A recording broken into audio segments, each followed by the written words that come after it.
सावित्रीबाई फुले शिक्षण प्रसारक मंडळ संचलित रेणुका हायस्कूल सातारा परिसर औरंगाबाद. मी श्री B.A. शिंदे. विषय इतिहास, इयत्ता 6वी. लेक्चर 4. टॉपिक नेम हडप्पा संस्कृती.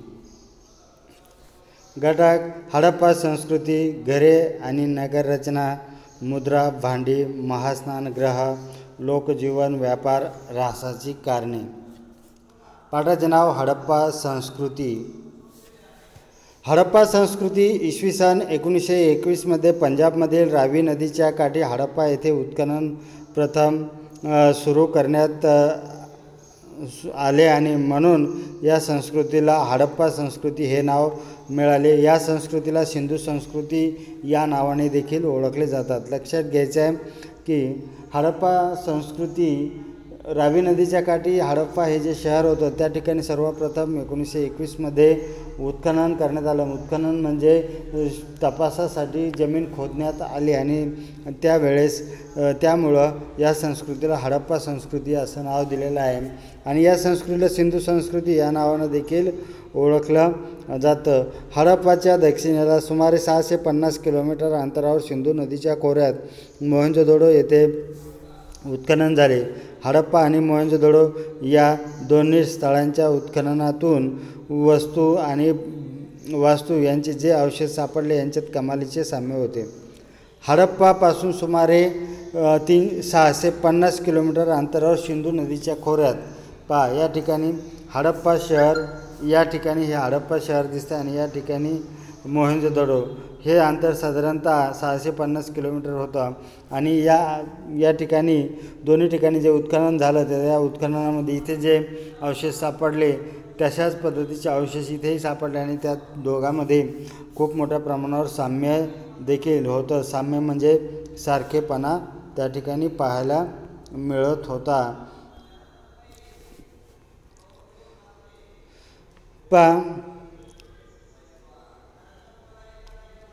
धोलावीरा, लोथल, कालीबंगन, दायमाबाद इत्यादी ठिकाणी उत्खनन अशाच प्रकारे अवशेष त्या ठिकाणी सापडले. हडप्पा संस्कृतीची वैशिष्ट्ये सर्वसाधारणपणे सर्वत्र सारखीच आढळतात. नगररचना, रस्ते, घरबांधणी, सांडपाण्याची व्यवस्था, मुद्रा, भांडी, खेळणी, मृतदेह पुरण्याची पद्धत यांचा त्यात प्रामुख्याने समावेश होता. या ठिकाणी हडप्पा संस्कृतीची वैशिष्ट्ये ही सर्वसाधारणतः सर्वकडे सारखेच होते. त्या ठिकाणची नगररचना म्हणजे शहराची रचना कशी होती, रस्ते कसे, घरबांधणी या सर्व गोष्टी प्रामुख्याने एकसारख्या दिसत होत्या. घरे आणि नगररचना. हडप्पा संस्कृतीच्या लोकांची घरे आणि इतर बांधकामे प्रामुख्याने भाजक्या विटांची होती. काही ठिकाणी कच्च्या विटा आणि दगडांचाही वापर करण्यास बांधकामासाठी केला जाई. मधोमध चौक आणि रस्त्या त्याभोवती खोल्या अशा प्रकारे घरांची रचना असे.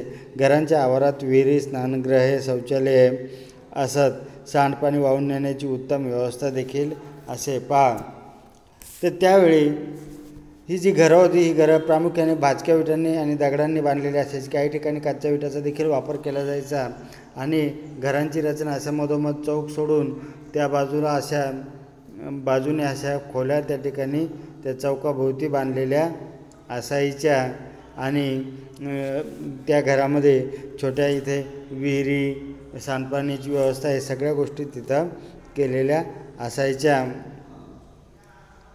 त्याचबरोबर ही गटारे बंद केलेली असायची. गटारांना बांधून ती झाकलेली असत. त्यावरून लक्ष येते की ही लोक त्या काळातली लोक आरोग्याविषयी देखील किती जागरूक होते हे यावरून लक्षात येतं. या ठिकाणी या चित्रामध्ये दर्शवल्याप्रमाणे आपल्याला घरांची रचना ही या ठिकाणी विहीर अशा पद्धतीनं घरांची रचना आपल्याला पाहायला मिळते. सांडपाणी वाहून नेणारी गटारे झाकलेली नसतील तर आरोग्याच्या कोणत्या समस्या निर्माण होतात हे आपल्याला माहिती आहे. रस्ते रुंद असून एकमेकांना काटकोनात छेदतील अशा पद्धतीने बांधलेले असतात. त्यामुळे तयार होणाऱ्या चौकोनी मोकळ्या जागेत घरे बांधली जात. नागरिकांचे 2 किंवा अधिक विभाग नगरांचे 2 किंवा अधिक विभाग केलेले असत आणि प्रत्येक विभागाला स्वतंत्र तटबंदी केलेली असे.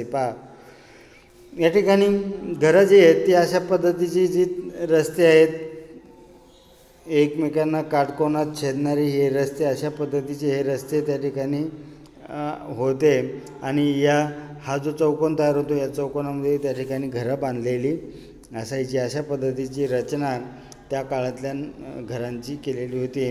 आणि नगरांचे 2 किंवा अधिक विभाग त्या ठिकाणी केलेले असायचे. प्रत्येक विभागाला स्वतंत्र अशी तटबंदी केलेली असायची.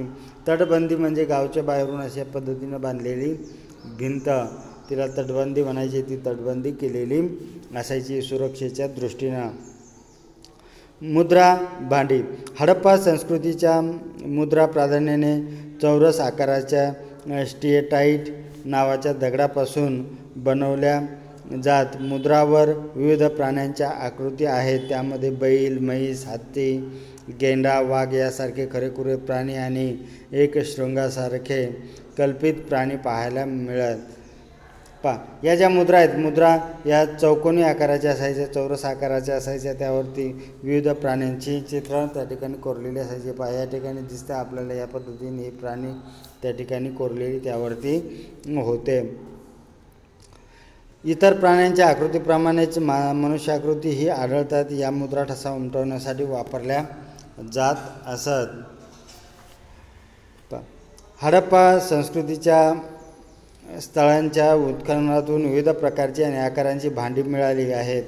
त्यामध्ये लाल रंगाच्या पृष्ठभागावर काळ्या रंगाने नक्षी काढलेली भांडी आहेत. नक्षीच्या नमुन्यामध्ये माशांचे खवले, एकमेकात गुंतलेले वर्तुळे, पिंपळपान यासारख्या प्रतीकांचा समावेश आहे.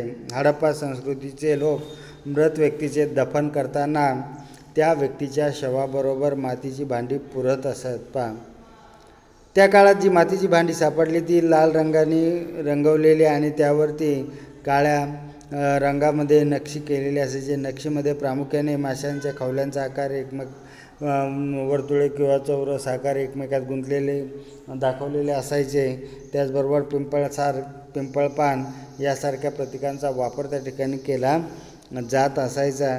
आणि आणखी एक विशेष महत्त्वाची गोष्ट अशी होती की हडप्पा संस्कृतीचे लोक जर मृत व्यक्तीला दफन केलं तर त्या व्यक्तीबरोबर मातीची भांडी देखील पुरत असायचे. महास्नानगृह. मोहनजोदडो येथे एक प्रशस्त स्नानगृह सापडले. महास्नानगृहातील स्नानकुंड जवळजवळ 2.5 मीटर खोल होता. त्याची लांबी सुमारे 12 मीटर आणि रुंदी सुमारे 7 मीटर होती.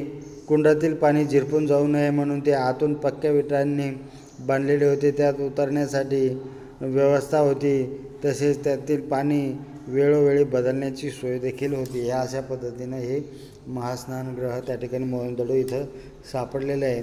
या महास्नानगृहामध्ये पाणी झिरपून जाऊ नये म्हणून खाली तळाला देखील पक्क्या विटांनी त्या ठिकाणी बांधकाम केलेलं होतं.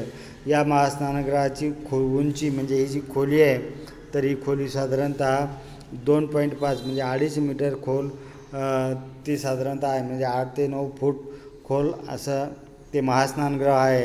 त्यात खाली उतरण्याची व्यवस्था देखील केलेली होती. आणि त्याची लांबी जी आहे तर ही लांबी 12 मीटर आणि रुंदी जी आहे ती साधारणतः 7 मीटर एवढ्या आकाराचं हे महास्नानगृह त्या ठिकाणी उत्खननात मोहनजोदडो इथे सापडलेलं आहे. लोकजीवन. हडप्पा संस्कृतीचे लोक शेती करत होते. कालिबंगन येथे नांगरलेल्या शेताचा पुरावा मिळाला आहे. तेथील लोक विविध पिके घेत असत. त्यामध्ये गहू, सातू म्हणजे बार्ली ही मुख्य पिके होती. राजस्थानमध्ये सातूचे पीक तर गुजरातमध्ये नाचणीचे पीक मोठ्या प्रमाणावर घेतले जाई. याखेरीज वाटाणा, तीळ, मसूर इत्यादी पिके काढली जात. हडप्पा संस्कृतीच्या लोकांना कापूस माहीत होता. उत्खननात मिळालेले पुतळे, मुद्रावरील चित्रे आणि कापडाचे अवशेष इत्यादी पुराव्यावरून ते कापड विणत असावेत. स्त्री पुरुषांच्या पोशाखात गुडघ्यापर्यंतचे वस्त्र आणि उपरणे यांचा समावेश होता. त्या काळातले लोक त्यांना कापूस हे पीक देखील माहिती होतं आणि त्या ठिकाणी उत्खननात जे काही वस्त्र वगैरे सापडले त्यावरून असं लक्षात येतं की ही लोक वस्त्र देखील विणत असायची.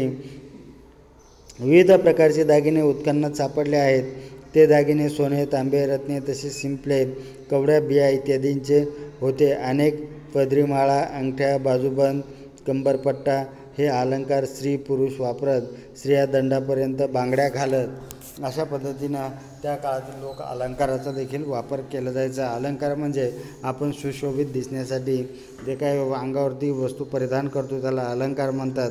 तर तशा प्रकारचे अलंकार ते वापरले जात असायचे. अंगठ्या, बाजूबंद, कंबरपट्टा ही स्त्रिया पुरुष वापरत असत. स्त्रिया दंडापर्यंत बांगड्या घालत असत. हडप्पा संस्कृतीतील ही या ठिकाणी दाखवलेली ही काही दागिने पाहायला मिळतात. हडप्पाकालीन कलेचा उत्कृष्ट नमुना म्हणजे तेथे सापडलेला एक वैशिष्ट्यपूर्ण पुतळा. त्याच्या चेहऱ्याचा प्रत्येक तपशील अत्यंत सुस्पष्ट आहे. एवढेच नव्हे तर त्याने खांद्यावरून घेतलेली शाल आणि त्या शालीवरील त्रिदलाची नक्षीही अत्यंत सुंदर रीतीने दाखवलेली आहे. त्रिदलाची म्हणजे अशा पद्धतीने 3 पाकळ्या असलेली ही नक्षी त्या ठिकाणी दाखवलेली आपल्याला पाहायला मिळते. हा पुतळा या उत्खननात सापडलेला आहे आणि हा एक महत्त्वपूर्ण नमुना, कलेचा नमुना त्या ठिकाणी आपल्याला पाहायला मिळतो. या पुतळ्याने अंगावर घेतलेली ही शाल या ठिकाणी दिसते. त्याच्या चेहऱ्यावरती जर विचार केला तर खूप सुंदर अशा पद्धतीनं कोरीव काम या ठिकाणी केलेलं पाहायला मिळतं. व्यापार. हडप्पा संस्कृतीचे लोक भारतात त्याचप्रमाणे भारताबाहेरील देशात व्यापार करत असत. व्यापार हा एक खूप पूर्वीपासून चालत आलेला प्रकार आहे. व्यापार म्हणजे वस्तूंची देवाणघेवाण. हे लोक पूर्वीच्या काळी हडप्पाकालीन लोक देखील व्यापार करत असत. ते भारतात आणि त्याचबरोबर भारताबाहेर देखील व्यापार करत असायचे. सिंधू खोऱ्यात चांगल्या दर्जाचा कापूस होत असे. तो पश्चिम आशिया, दक्षिण युरोप आणि इजिप्त या प्रदेशांना निर्यात होत असे. सुती कापड देखील निर्यात होत असे. इजिप्तमध्ये मलमलीचे कापड हडप्पा संस्कृतीचे व्यापारी पुरवत असत. काश्मीर, दक्षिण भारत, इराण, अफगाणिस्तान, बलुचिस्तान येथून चांदी, जस्त, मौल्यवान माणके, देवदार, लाकूड इत्यादी वस्तू आणल्या जात. परदेशांशी चालणारा व्यापार खुष्कीच्या आणि सागरी या अशा दोन्ही मार्गाने देखील होत असे. आणि अशा पद्धतीनं ही लोक मौल्यवान वस्तूंची तसेच कापडांचा देखील व्यापार करत असत. आणि त्यांचे व्यापार चालत असलेले देश अफगाणिस्तान, बलुचिस्तान, इराण या ठिकाणी चांदी, जस्त, खडे, मणके, वेलदार, देवदार लाकूड इत्यादी वस्तू त्या भारतामध्ये त्या आणल्या जात असत. आणि हा व्यापार खुष्कीच्या मार्गाने, खुष्कीचा मार्ग म्हणजे जमिनीवरून छोट्या पद्धतीने जाणारा मार्ग, त्याला खुष्कीचा मार्ग म्हणतात. आणि त्याचबरोबर सागरी मार्ग म्हणजेच जलाशयातून, पाण्यातून, जहाजाद्वारे, बोटीद्वारे त्या काळात जे काही साधन उपलब्ध असेल त्यांच्याद्वारे हा व्यापार केला जायचे. उत्खननात सापडलेल्या काही मुद्रावर जहाजांची चित्रे कोरलेली आहेत. लोथल येथे प्रचंड आकाराची गोदी सापडली आहे. हडप्पा संस्कृतीचा व्यापार अरबी समुद्राच्या किनाऱ्याने चालत असे. अशा पद्धतीनं हा व्यापार चालत होता. रासाची कारणे. आता ही इतकी संपन्न अशी, खूप मोठी अशी ही संस्कृती, खूप मोठं असं हे शहर, हे अचानक एकाएकी आता ते संपलेलं आपल्याला पाहायला मिळालं. म्हणजे पुढील काळामध्ये त्याच्या उत्खननात सापडलेल्या अवशेषावरून लक्षात आलं की ती संस्कृती कशी लोप पावली किंवा ती कशी संपली, त्यामागचे कारणं काय आहेत. तर पाहूया आपण ऱ्हासाची कारणं. पुन्हा पुन्हा येणारे महापूर, बाहेरून आलेल्या टोळ्यांची आक्रमणे, व्यापारातील घट यासारख्या गोष्टी हडप्पा संस्कृतीचा ऱ्हास होण्यास कारणीभूत होत्या. तर वारंवार येणारे महापूर हे सिंधू नदीच्या खोऱ्यात ही संस्कृती, रावी नदीच्या खोऱ्यात असल्यामुळे या नद्यांना मोठ्या प्रमाणावर येणारा महापूर, त्यामुळे ही शहरं गाडली जायची. मोहनजोदडो किंवा हडप्पा ही शहरं अनेक वेळा जमिनीखाली गाडल्या गेली आणि पुन्हा ती नव्यानं उभी राहिली. अशा पद्धतीनं त्याचबरोबर त्या ठिकाणी व्यापारात घट झाली. काही परकीय टोळ्यांची त्यांच्यावर आक्रमणे झाली आहेत, त्यामुळे देखील ही संस्कृतीचा ऱ्हास झाला असावा.